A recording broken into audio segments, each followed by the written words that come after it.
안녕하세요. 배당의 민족입니다. 최근 들어 금융지주, 증권사, 지주사 등 안정적인 배당금을 지급하면서 낮은 PBR을 보이고 있는 기업들의 주가 상승이 가파른 모습을 보이고 있습니다. 지금이라도 사야 하나 고민이 많이 되시리라 생각되고 배당주를 추천해달라는 질문을 많이 받고 있는 요즘입니다. 개인적으로 배당주를 추천드리기는 어려우나 제 영상들을 참고해보시면 어느 정도는 도움이 되시리라 생각됩니다. 그래서 오늘은 금융지주, 증권사, 보험사 분석에 이어서 통신사들의 배당금 전망에 대해 분석을 해보겠습니다. 첫 번째는 SK텔레콤입니다. SK텔레콤은 해킹 사태로 인해 구독자분들이 가장 많이 질문을 하는 통신 기업입니다. 가입자 이탈로 인한 실적 악화, 유심 교체 비용, 과징금, 소송에 따른 비용 등 안 좋은 소식들로 인해 배당 삭감에 대한 우려가 나타나고 있고 주가도 상대적으로 불안한 모습을 보이고 있어서 더 사야 되나 팔아야 되나 고민이 많이 되시리라 생각됩니다. 그래서 SK텔레콤의 실적 전망을 먼저 확인해 보겠습니다. 증권사들의 전망치에 의하면 SK텔레콤의 2025년 영업이익은 전년 대비 소폭 증가해 줄 것으로 보이고 순이익은 감소할 것으로 전망되고 있습니다. 유심 교체 비용 발생, 위약금 면제 가능성, 개인정보 유출 소송 패소 가능성, 과징금 부과 가능성을 감안해도 양호한 실적을 거둘 것으로 보입니다. 또한 SK텔레콤은 공격적인 가입자 유치 활동을 통해 마케팅 비용은 증가하겠지만 2027년까지도 꾸준하게 영업이익은 증가할 것이라는 전망이 우세한 모습을 보여주고 있습니다. 다만 개인적으로 SK텔레콤의 PER은 9배를 넘기고 있고 PBR은 1배에 가까운 모습이기 때문에 저평가 구간은 아니라고 생각하고 있으니 참고해 보시길 바라겠습니다. 다음은 SK텔레콤의 배당금 전망에 대해 확인해 보겠습니다. SK텔레콤은 2026년까지 연결순이익의 50% 이상을 주주환원한다는 방침을 가지고 있습니다.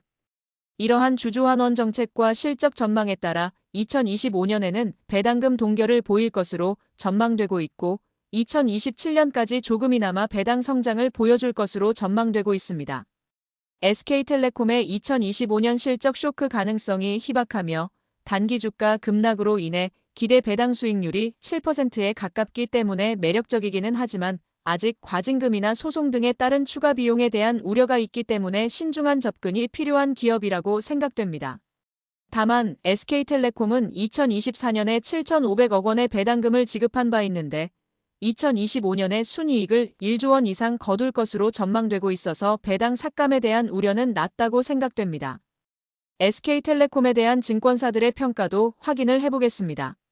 하나증권에서는 2025년 실적 우려가 과도한 상황이고 펀더멘탈 훼손이 크지 않을 것이라고 평가하고 있습니다.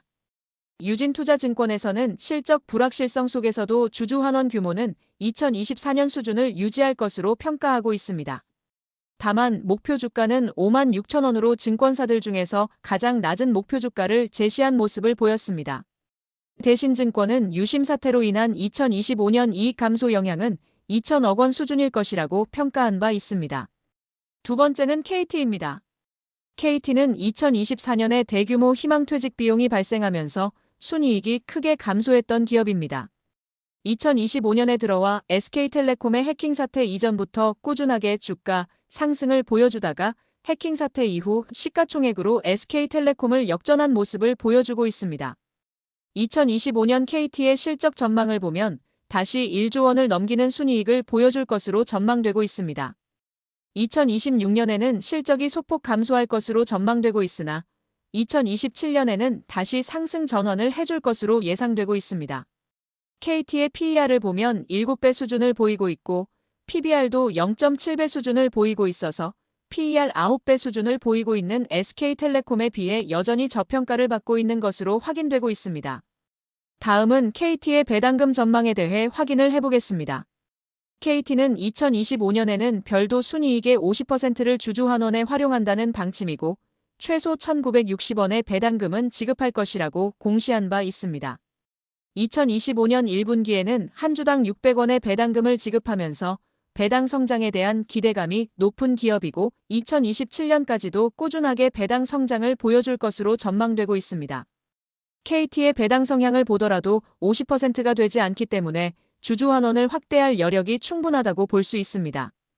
또한 25년 1분기에 600원의 배당금을 지급했지만 2분기와 3분기에는 추가적인 배당금 상승을 예상하는 의견도 있으니 참고해 보시길 바라겠습니다.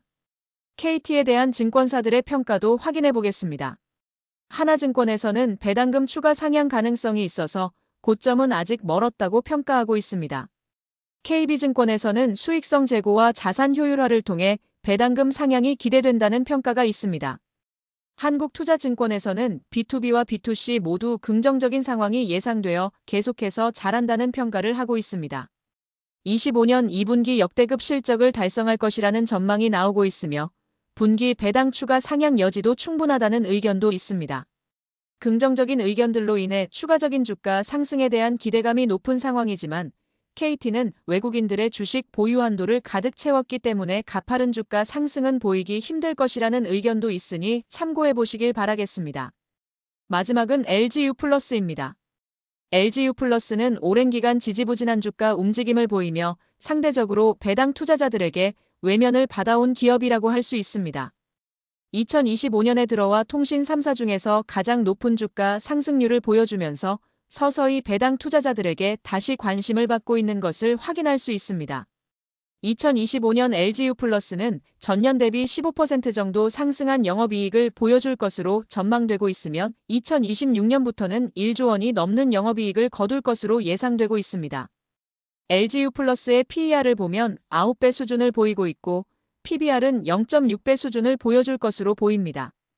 PER 7배 수준을 보이고 있는 KT에 비해 높은 평가를 받고 있지만 이익 성장률이 KT에 비해 높을 것으로 전망되고 있어서 매력적이라고 할 수 있습니다. 다음은 LG유플러스의 배당금 전망을 확인해 보겠습니다.